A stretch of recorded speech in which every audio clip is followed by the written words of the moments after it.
Vigu, vigu, vigu! Šta moja beba radi sad? Onda smijete nju spušta dole. Ti reći da je puno lakše ciljati kroz ovo kad ne zamiraš skroz do kraja. Samo što je Kao Poljska je. govori mi stalno. Po jednom ili dva puta. Treba rap. A? Sam praviš divlje. No, sam dobio. A daj gore jebe ti. Je puštat! Ovaj mi se baci.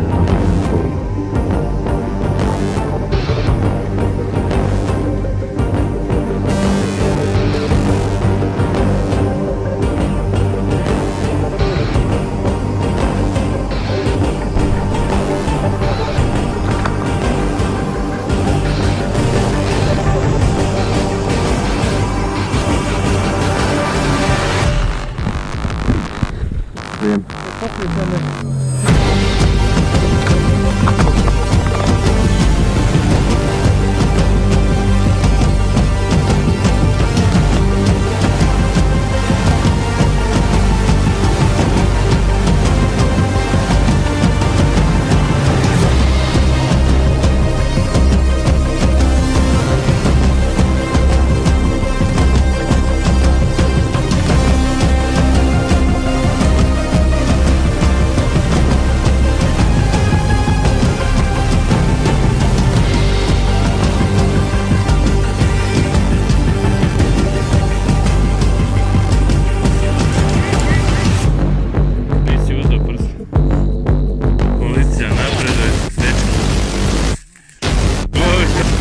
Čas, dečki!